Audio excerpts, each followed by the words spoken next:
Good? Yes. You're able to? Okay, great. So let's get started. Om.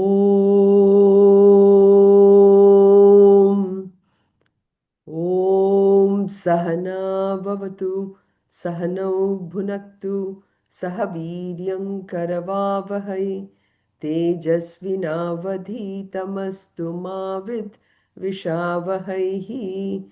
Om Shanti Shanti Shantihi. Samina, you want to start?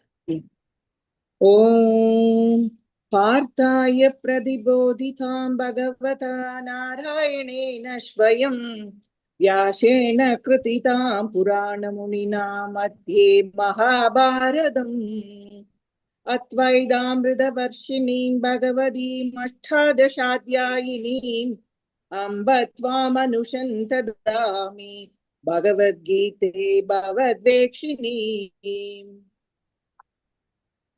Suvarna, you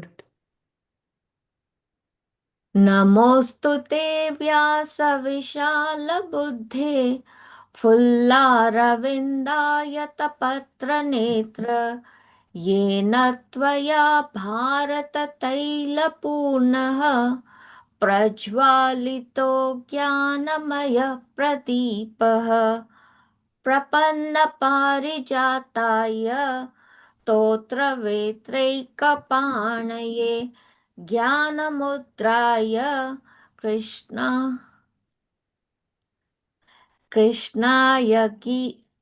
ज्ञानमुद्राय कृष्णाय No, Jnanamudraya Krishnaya. गीतामृतदुहे नमः। Jayashri? वसुदेवसुतं देवं कंसचाणूरमर्दनं देवकी परमानन्दं कृष्णं वन्दे जगद्गुरुम् सर्वधर्मान् परित्यज्य मामेकं शरणं व्रज अहं त्वा सर्वपापेभ्यः मोक्षयिष्यामि मा शुचः. Very good. Thank you. Okay, so today is the last session for the 12th chapter. We have come almost to the end of it, and we will finish off with the last two shlokas, and then we will do a summary of it as well. And so, in terms of reflections, is there anything that anybody wants to add to what we might discuss today? No? Okay, so let's move on then.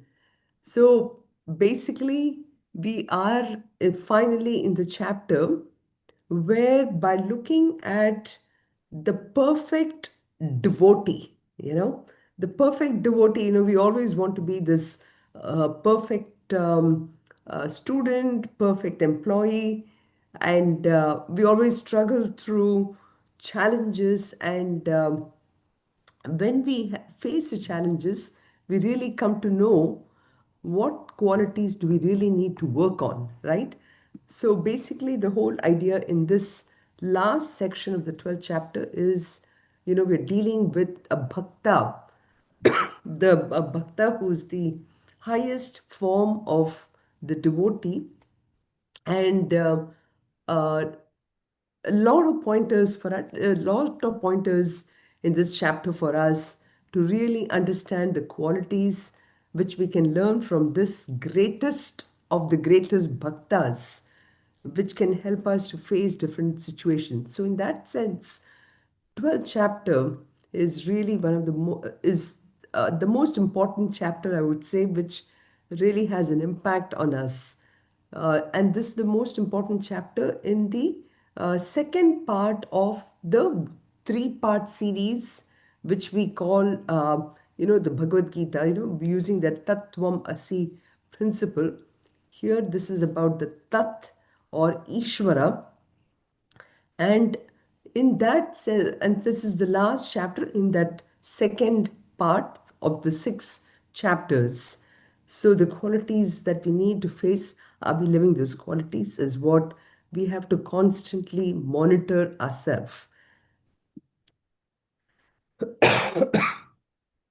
So last week we started discussing about shloka number 18. And in this, actually, Krishna really starts to summarize for us what are those what are the qualities. And you will see that, in here he will say about how no matter what situation we face, we need to have a very um, what should I say, an equally balanced mind. And no matter what it happens, you're going into a room for for a meeting, and you think you've been all prepared, but the situation turns completely on you. Can you still maintain that calmness? You're taking your car out of the driveway, and I know winter is coming soon, and you think everything is fine, but then there's a sheet of ice, which you never really expected. Are you really ready for it? You know, and all this is at the mind level.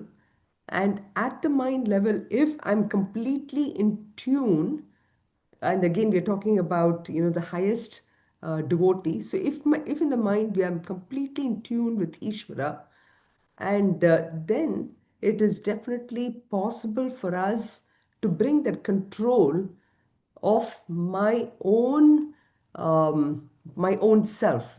So essentially we have this inner equipment called the mind intellect equipment, right? And this intellect mind equipment, it basically really is the one which controls all our senses from that when it goes out, we can actually be in total control. So that is the whole idea. And so in shloka number 18, he really talks about how to have that equanimity and stability when we come in contact with the external world. Um, Even simple things like, this throat business that I'm going through right now. um, I really cannot help what my throat is going through, but I have my work to do. So I try to take care of my throat. And if I really pamper my throat and stay where I am, that means, I'm just not allowing I mean, of course, I have to take care of my throat, do whatever I need to do, but at the same time, I'm not the throat, you know. I'm not this five sense organs which is really coming in contact with the world. So I need to be in complete control of how my senses are going out and sort of reacting also, or bringing all those perceptions and how I'm reacting to the world itself. So in that sense, this shloka is really important, which says sama shatrau cha mitre cha तथा मानापमानयोः शीत उष्ण सुख दुखेषु samasanga vivarjitah. And yes, Meena, I think you had asked me. I'm sorry, I just remembered. You wanted me to connect it to the second chapter, Yes. correct? Yeah. Yes. One second. Let me pull your um, question. So your question is, um, feeling cold, hot, happy, sad is just temporary. In the second chapter, he says, and Yes. in this shloka, he's saying a person who feels 14th and 15th. correct, correct. Oh, 14th and 15th. Oh, okay, Yes. I will pull Matra Matras. Prashasta Gontheya Yeah, Sidokshana Shugadukataha Akama Paino yeah, Nityaga Tamsti Dishashva Bharat. correct. So in that shloka, Tam Titikshasva Bharata, he's asking the person to have the titiksha. Titiksha is that ability to have not being affected, not being affected by anything at all. And matra sparshas kaunteya. So these sparshas indicating all the five organs. Sparsha means the organ of seeing.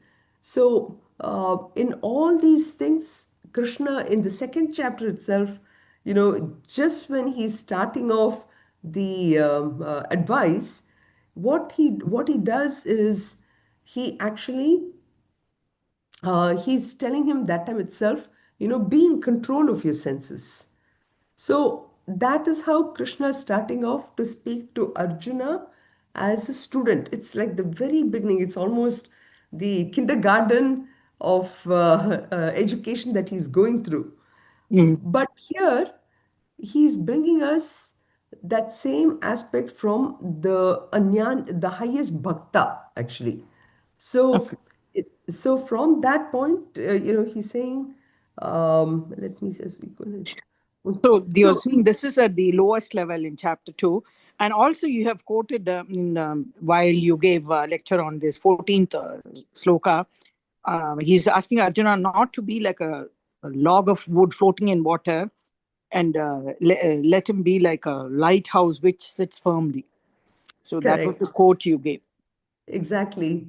So, and that's actually a very beautiful example which Swami Chimananda uses, Mhm. to explain how we are leading a life in this world without knowing my true identity. Mm. So when I identify myself with this physical body and also all the roles that this physical body is taking at different times of through the life journey, then what happens is I get tossed up and down.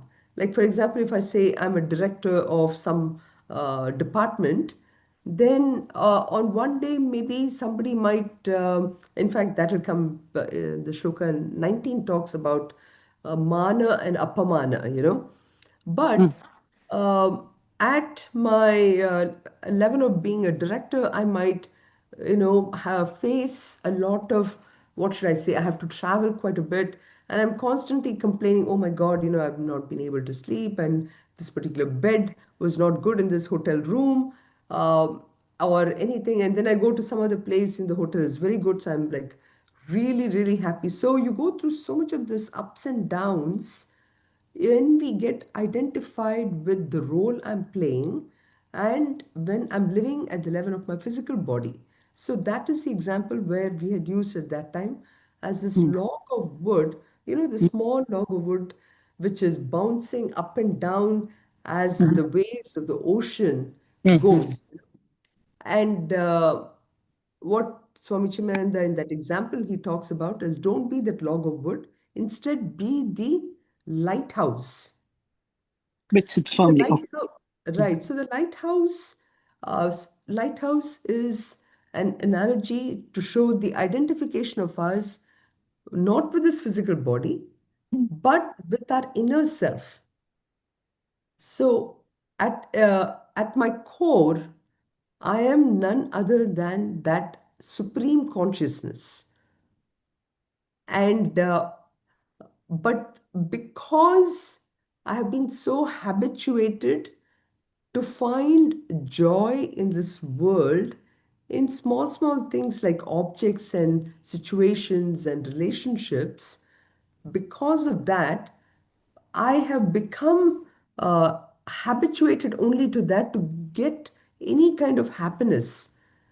And but if I understand that happiness is not in the objects, but happiness is me, myself, then I start to slowly turn inward, and then I'm like this lighthouse which just does not get affected by anything.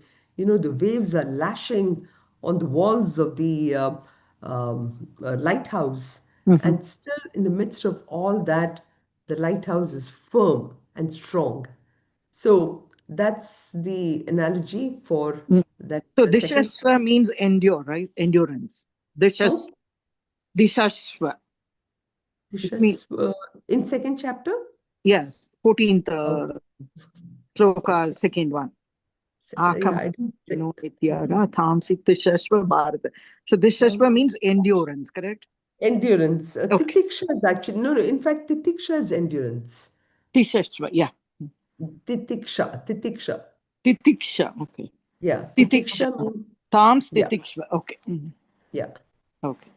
yeah. I just remembered about your question, so I didn't bring my full Gita book No, to no compare, problem. but I just remembered the shloka.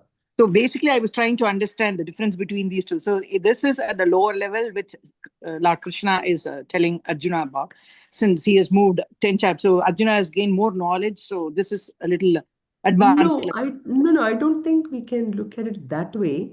Ah, It's almost like um, when you're younger, it's like, like when you're in the kindergarten, not kindergarten, maybe kindergarten is too, in the first standard or second standard. In fact, in Balavihar alphabet song, we teach a Balavihar alphabet song where we say A is for ambition to reach a higher goal. Okay, that we just give them an idea that one should have an ambition to reach a higher goal.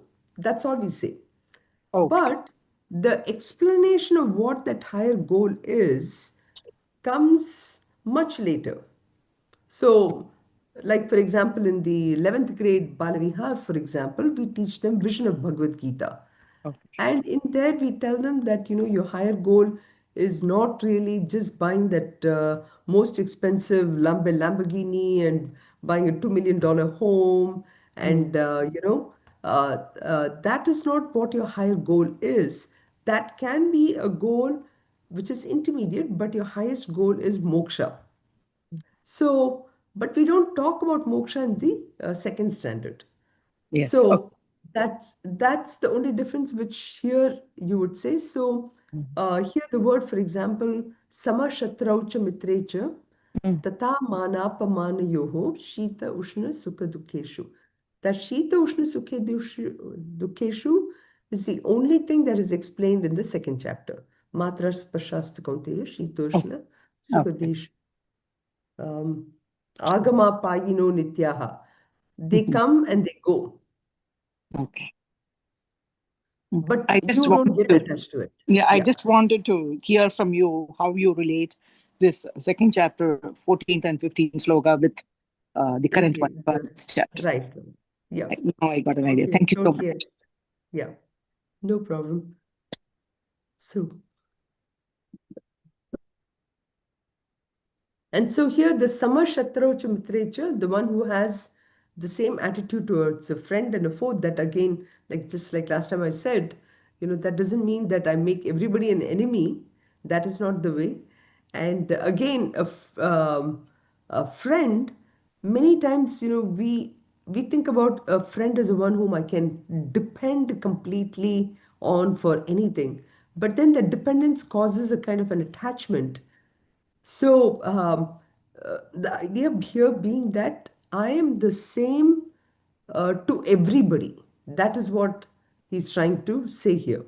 So samatvam is what? So, this greatest bhakta is a person who really does not hate anybody at all. He does not get attached to any person because, again, the idea being that attachment leads to dependence, and therefore one has to be careful as to how we are treating people, both in a positive and a negative way. That is what he's trying to say, is that do it without attachment. And this one is kind of, this is the one that I was referring to earlier. Tatha mana manayoho. And in some sense, this will come about again in the 19th shloka as well. And the idea here being that, uh, in the world again, we get we get into situations where sometimes you're honored and sometimes you are not looked upon. So there is, so the idea we have to clearly remember is, whenever wherever somebody is honoring us, you know, and how to be detached from the honor even as you're going through it. And I remember this um, one story, I think, how Swami Chimananda, when anybody was honoring him, he would go into a kind of a meditative state. And when somebody asked him, what was he thinking about? He said, well, I was thinking about my guru. So any honor that came to him, he immediately kind of transferred that to his guru. So by which, his mind became very calm. And oh, not that his mind was he was always calm, that is a different thing.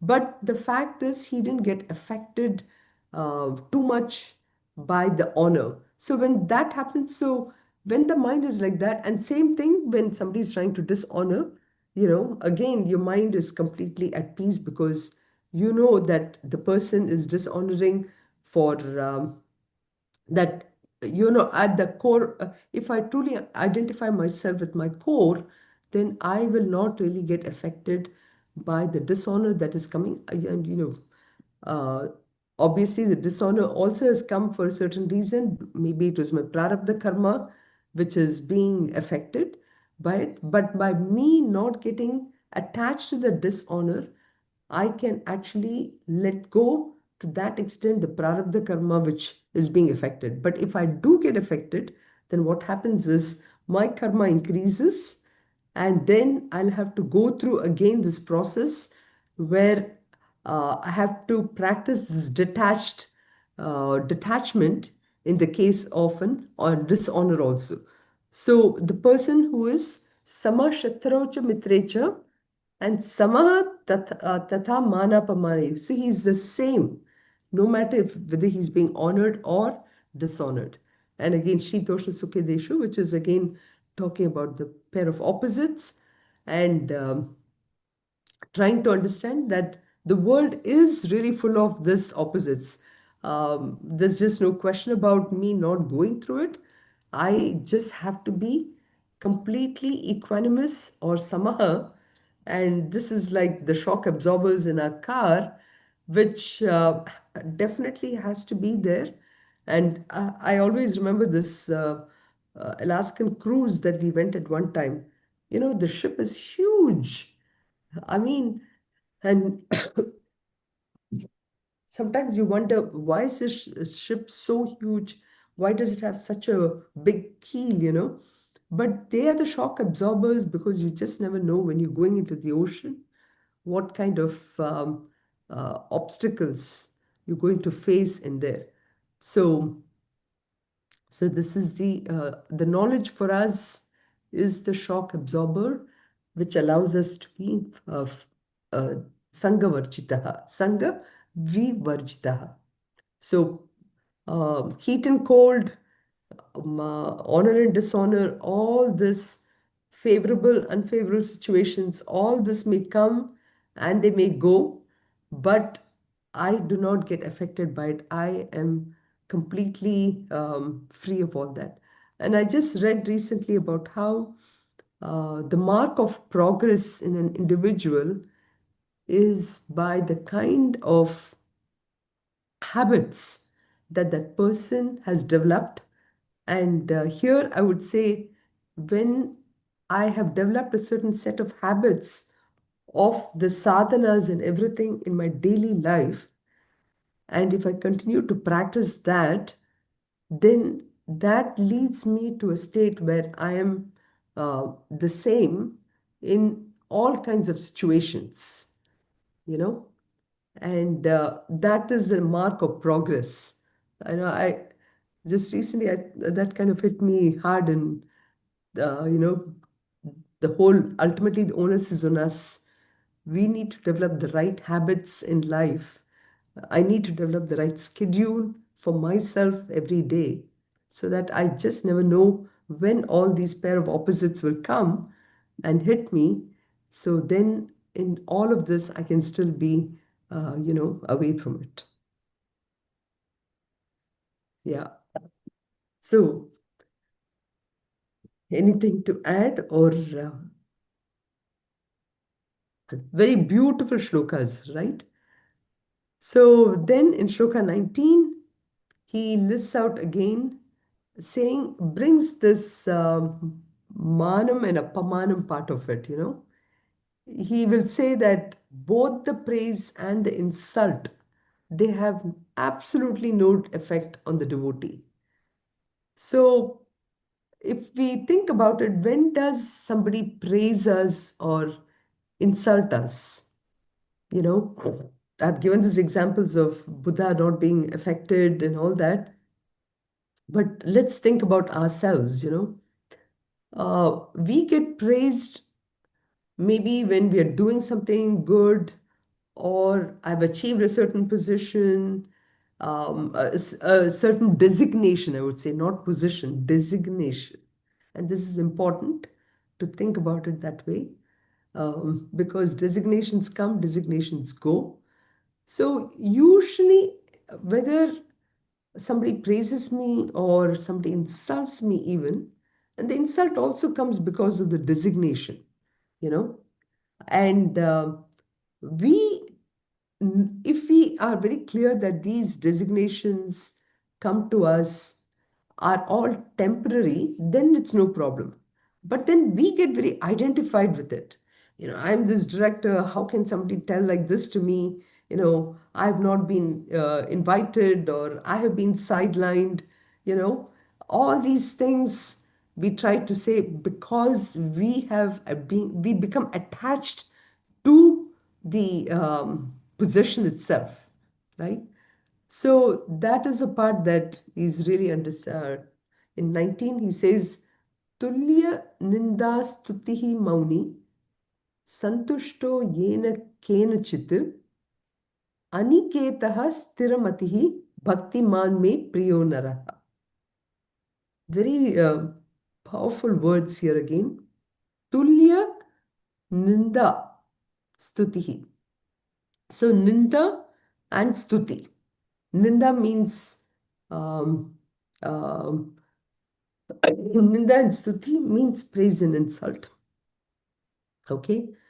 And then Santushtaha Yena Kenachit. So one who is content with whatever that comes to him. So that's how the actually it starts off. One who's content with whatever comes to him, and what are they? Censure and praise. You know, um, in both the cases, that person is silent. Silent doesn't mean in a passive way, but in a very understanding, knowing that both the praise and the insult are sort of situation dependent, or it happened during that day. This is not going to happen tomorrow, you know. So, but when I'm going through it, I don't even think about tomorrow. I think about, oh my God, I'm going through this, right? So, and then Aniketaha Stiramatihi. Aniketaha, beautiful word. Swami Chinmayananda's one of the namas for him is Aniketaya Namaha, you know, somebody who it's homeless, not from a point of view of, from poverty or anything like that. But the point is, the person doesn't have one permanent place like we do, you know. Like my address in the US was 22109 Green Tree. Okay, I still remember that because I lived for so long. It became my home, and I think that is my home. But then I was, when we gave that up and when we came to visit Michigan, it was so wonderful to visit everybody's home. And every place I went, I felt I was in my house, you know. It was so just a beautiful feeling. So, but at the level of Jnani, there's absolutely nothing, no attachment to any home. So bhakti among that, he says, is very poor. As that person is very pure, and that person is what is close to me. So, when do we get, how do we get praised? Many times is by when somebody garlands and or say some words, or writes a poem on my behalf. All this is when I think, so Tulyan is somebody who is totally away from all this. Santushto yena kenachit. Such a person has a mind that is very easily pleased. You know, like we say Lord Shiva, one of the names for Lord Shiva is Ashutosh, right? Very, very easily, you give just a small thing, Lord Shiva is very, very happy, you know. But what do? We have made our minds so complex, so sophisticated sometimes that, it's very difficult to please us, and like especially like in the house, we try to, whether it's like coffee, for example, we are not happy with just any coffee. No, it has to be a blend of these two kind of different beans, and I have to do it at a certain temperature, and in a certain cup. All these are, we become so attached to all these that when I don't get that way, then I'm unhappy, right? So a sannyasi or the bhakta is a person who, takes things as it comes every day. And the reason I mentioned sannyasi is, sannyasis, one of the biggest things for them is they cannot demand any food. Like even when when we invite, a sannyasi to the home for bhiksha, we have to anticipate what the sannyasi needs and put that on the plate. We can't really expect them to ask, okay, no, no, I really like that eggplant. Can you bring that eggplant for me? I mean, they may express praise for how their eggplant was cooked and everything, but uh, through their actions, we really learn that they are santush to have whatever comes their way, they are happy with anything. And again, Aniketaha, which I said beautifully, is the one who does not have a home of their own, you know. That is Aniketaha. And this beautiful shloka, does anybody remember where it is from?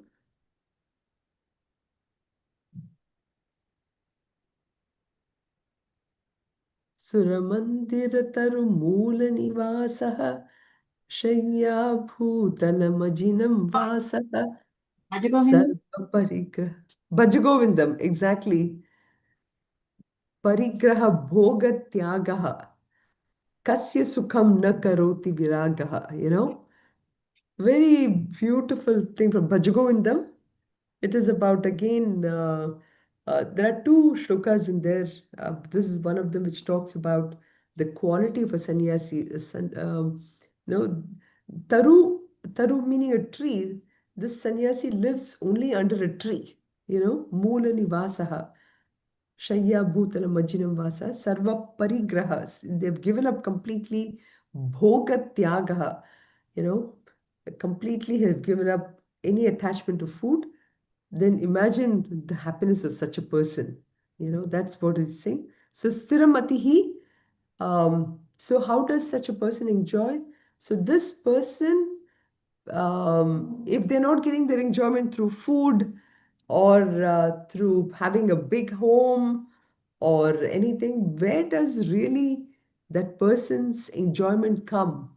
How is this person, even surviving, we might say, right? At the end of the day, I get up in the morning because I feel that I have to achieve something. Why do I need to achieve something? Because I need to get some happiness, right? So here, this person, Stiramatihi, is a Stiramatihi. That person is content with their own self knowledge. And that self knowledge gives them a high amount of mental strength. So, that alone by itself is enough for this person, Stiramatihi. And when that knowledge is obtained, that I am that absolute reality, then nothing else can bother us.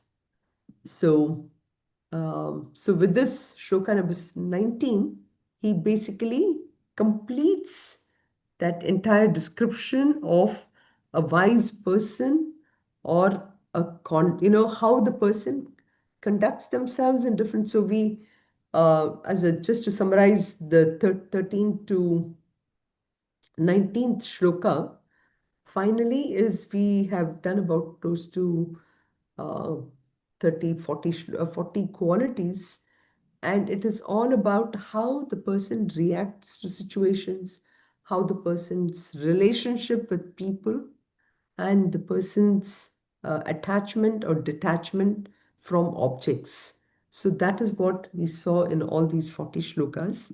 So finally coming to the last shloka, he lists about more powerful things here. And here Krishna says that ultimately that devotee who has who is not wandering in the world looking for time-bound goals like all of us, but that person who has fixed his goal as Ishvara, that is one, and who has absolutely unwavering faith, such people are very dear to me. So, devotees who love Ishvara without having known him first are the devotees of the highest caliber, he says. Since it's very, very difficult for us to love something without having first known it. But that person who just loves something without even known, with complete faith, that is very rare. Such people, they don't even have to go through this path of learning Bhagavad Gita and everything. That person is already there. So that's what, he's referring to here. He says, Ye tu dharmyam vritam idam yathoktam paryupasate श्रद्धधाना मत्परमाः भक्तास्तेतीव मे प्रियाः. Actually, in all these, there are quite a few words. There are about 8 words where everything is, she's using long vowels, dirgha notes, long, just trying to say, again, uh, indicating the greater depth of love that is, Krishna is saying. And he says, actually his love for such devotees are so abundant. And here he is trying to, ye tu dharmyam amritamidam yathoktam paryupasate shraddha dhana mat paramaha bhakta ste ativa me priyaha. So ye tu, those who, therefore, dharmya amritam, dharmamritam, the nectar of dharma. Idam, in this, here itself, but you who partake such with complete shraddha and dana, endowed with shraddha dana, mat paramaha, mat making, that is making me as the highest goal. Nothing else is important. Very, very powerful actually, because especially if you're um, acting in this world with in a karma yoga sense, I have to do everything only that I'm doing it for Krishna, Krishna, Krishna, Krishna. I'm not doing it for anything else. I'm just, Krishna is working through me. Krishna, I'm doing it for Krishna. And Krishna's,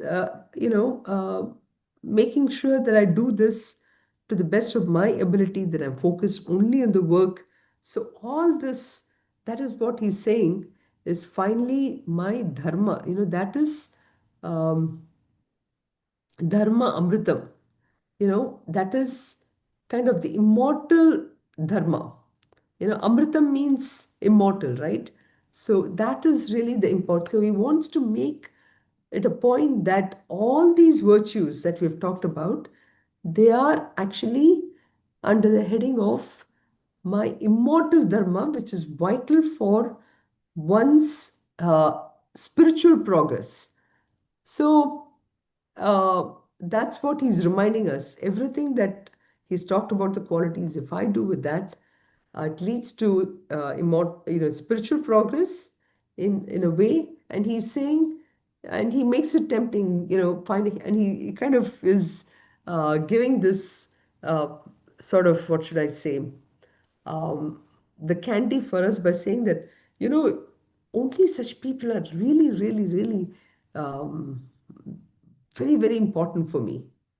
So he says, uh, so of course we all want to be that, the student who can get that candy, or the person who can be, most loved by the teacher, right? I'm sure, Suvarna, I don't know if you were the Balavihar teacher for the younger group or anything. I remember Meenu, Meenu used to take so much of stuff, and the kids would just crowd around her. They all want to hug her, So everyone wants to be the favorite student for the teacher. So that's what Krishna is promising. Guess what? You do all this, you'll be the closest to me, So idam yatoktam paryupasate. And, he's saying, therefore Krishna is saying that when a seeker yatoktam goes through such thing as I mentioned, with all, whatever we talked about in the 12th chapter, then dharma amritam. So this type of bhakti yoga is dharma amritam, which is amritam, which means immortality. And this is, there cannot be anything bigger than this. That's what he's saying. See, we all sometimes are so product focused. When I say product focused is, I do everything thinking that I will get something. I mean, this is at work too, whether you're developing a program or you're coming up with a different version of software that you're writing codes. We focus on the finishing of the thing. We don't focus on the actual process. So here, these qualities will allow me to make sure I'm following the process. And mat paramate bhakta ativa me priyaha. So when we follow this path of ultimately keeping Krishna as a goal, then he also brings, makes me his most favorite student. Ativa me priyaha. So with that faith, we are asking Krishna to bless us, you know, and we all can become the greatest bhakta also and be the closest to Krishna. So that is what he's trying to say here. So this completes a very beautiful, one of the shortest chapters of Bhagavad Gita, which is only about 20 shlokas. All of them, all the 20 shlokas could be easily memorized. I remember the 12th chapter when 1997 December I'd been to Chinmaya Houston camp, and there the Acharya of the place, Gaurang Bhai, he had given this talk on 12th chapter, and we as from Chinmaya Mission, Ann Arbor, we had about 10 of us had gone there. And when we went there, and when we came back, I remember Sangeeta saying that, oh, let's take this as a sadhana, let us memorize the shlokas and then chant, we'll meet together and chant. And we did that. At that time, we memorized all the shlokas after we came back from the camp. And then we got together and we, chanted. Just memories of 12 chapters just came back to me about, we've heard this so many times, but that particular 12th chapter that I heard has a lot of memories. And in fact, Gaurang Bhai, who is the Acharya of the place, actually was here on Sunday because he had dedicated a huge, they actually donated about $1.2 million towards a campus. So we had a ceremony to honor them, honor him and everything. So just these memories came back to my mind as I was thinking about this. So a short summary. We started off with the seed of this Bhakti Yoga, which was planted at the end of the 11th chapter. So Krishna had ended the 11th chapter by saying that Ishvara is in everything and that everything is in Ishvara. But then, for all of us who are living in this world with these five sense organs which are making contact with the world and not really Ishvara, it is very hard for us, right? It's very hard for us to really be aware of Ishvara's presence everywhere. I'm only seeing buildings and trees and stones and people and bad people, good people, all that, Where is really Ishvara, right? So, this is why Krishna reminds us that the entire world is Ishvara and that Ishvara is in everything. So, I need to be constantly be aware of Ishvara's presence. So, till we get to a state where this happens very effortlessly, Krishna is saying, there's this very easy path of bhakti or devotion. And what is this path? It is a path where I constantly abide in the faith that Ishvara is in everything and everything is Ishvara. So I become aware of Ishvara's presence. So that is how the 11th chapter, till 11th chapter, we had finished it and we ended that. So then Arjuna, he begins the chapter by asking this question of the devotees, he gets a doubt. So do you mean to say, Krishna, those devotees who worship you with form, are they the superior people? Or you said, Krishna, you are formless also. So are those devotees who worship you without form? Tell me who's superior.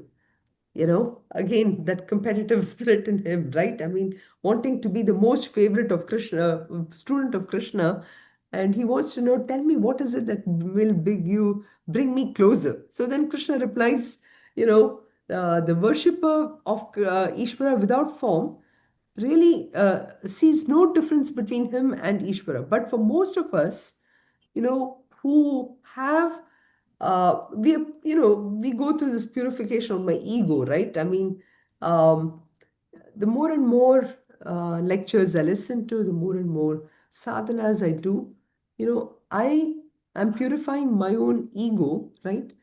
And but yet I do have a sense of an identity which I think is very unique to me. And for such people, the recommendation is yes, you have to pray for Krishna with form, and that's for the majority of us. And the key point about though for that one is when I'm worshipping Krishna with form, I need to start developing some qualifications, and one of them is that single pointed devotion. So there were three qualifications we talked about, which will allow me to get closer to Krishna.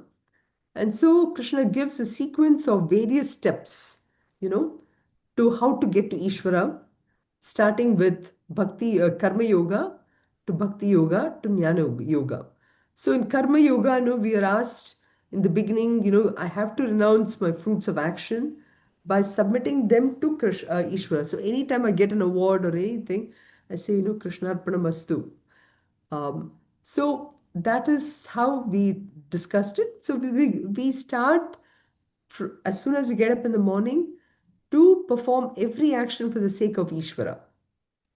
So that is really the Bhakti Yoga or the Yoga of devotion. So once I've diminished my selfish desires and ego to a large extent, then I start to do this Upasana Yoga, which is I repeatedly meditate upon Krishna with form.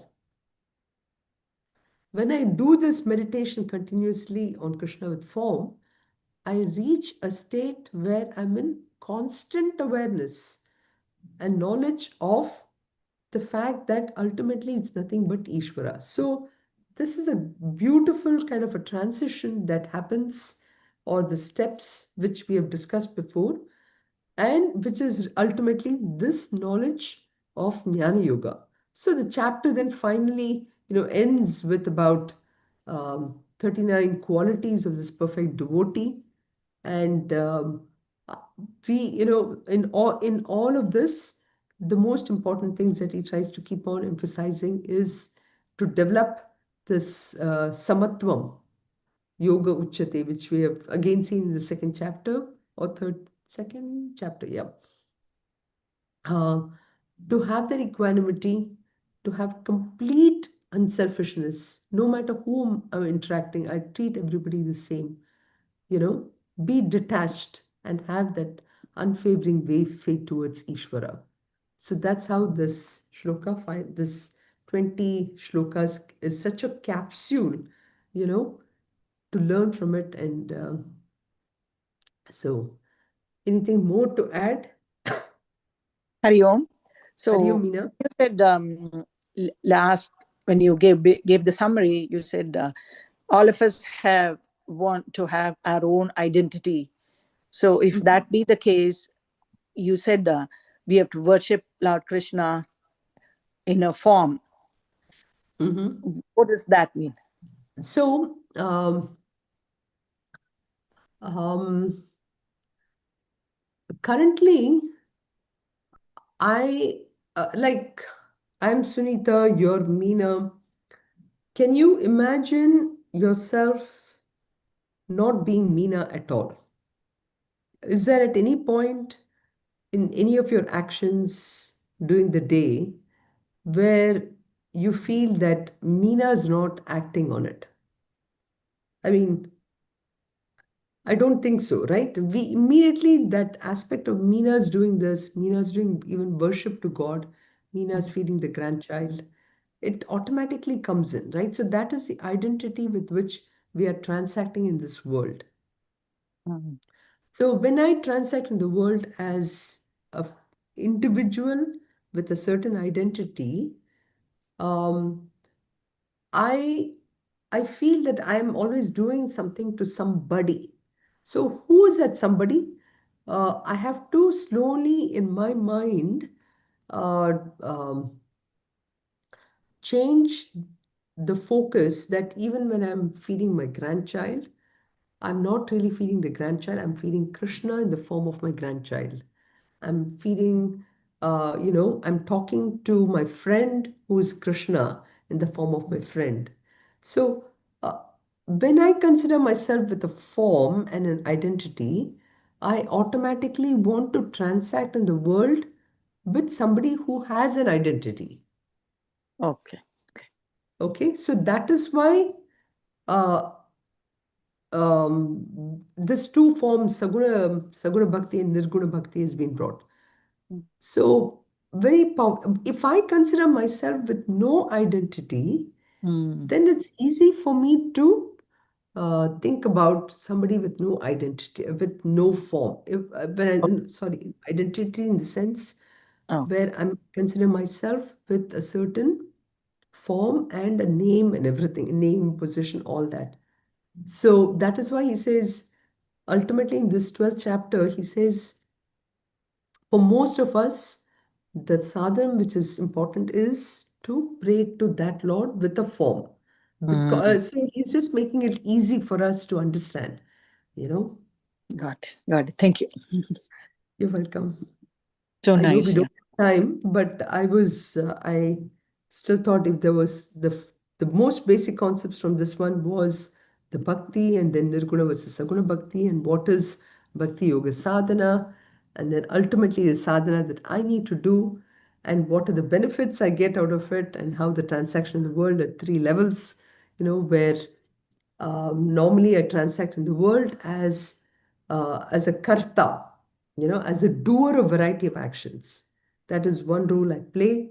A second role I play in the world is somebody who is a recipient of a variety of experiences as a bhokta. So karta, bhokta. And the third one is me as an observer of the world. So Krishna says that at all these three levels, as a person who's doing the actions, which all of us are doing that, and then I'm a bhokta, I'm a recipient of variety of experiences, and as an observer, in all this there will be total transformation in our own personality. again, I keep coming back to this fact of in today's world, I mean, mental health is so huge. And me, when I'm dealing with the 17 to 21-year olds, you see this happening, and it's very sad, actually.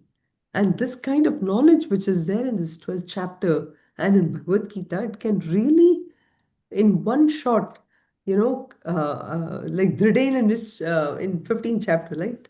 In one shot, you can cut the root of that problem, So uh, once I get this knowledge, then I realize that, what is really the transformation that we go through, that my actions are no more born out of a sense of incompleteness.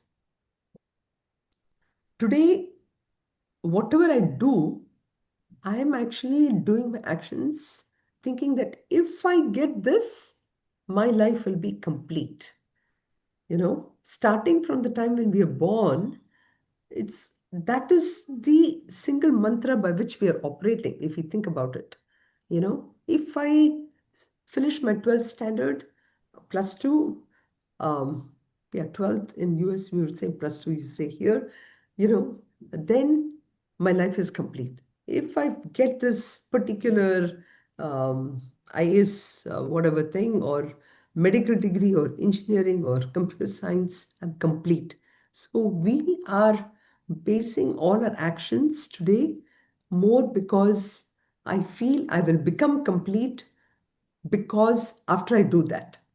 But I realize that again, there is something else. It's like this box of tissues. You take one tissue out, there's another tissue waiting. Or I give this Walt Disney florida example. I remember that I went there. You're standing in line to get into one of these cards. As soon as a card, another is there. Another. It just keeps coming on and on. That's how our life is. And this is all because we feel I'm not complete. But after going through all this, I realize that I have always been complete. You know, I don't need anything else to complete myself.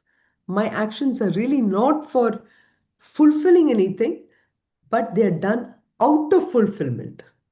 So there's no more motive. So that is what we get to.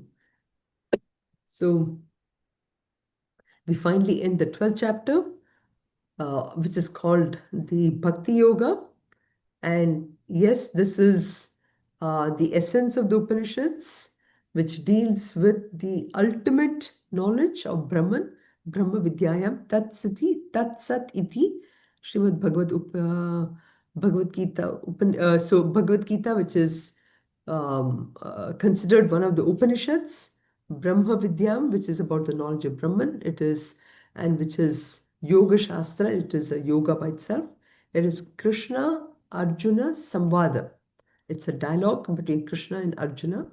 And this chapter, which focuses on Bhakti Yoga, Nama Dwadasho Dhyayaha.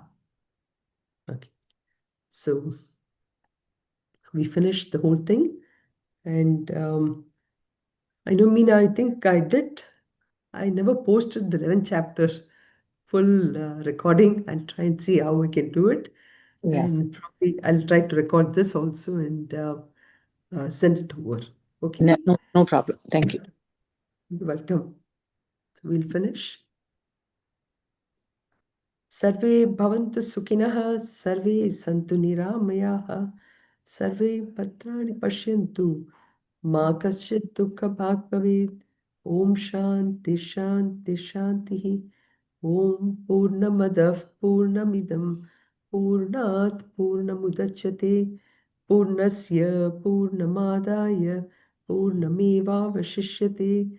Om Shanti Shanti Shanti Harihi Om Shri Gurubhyo Namah. Harihi Om.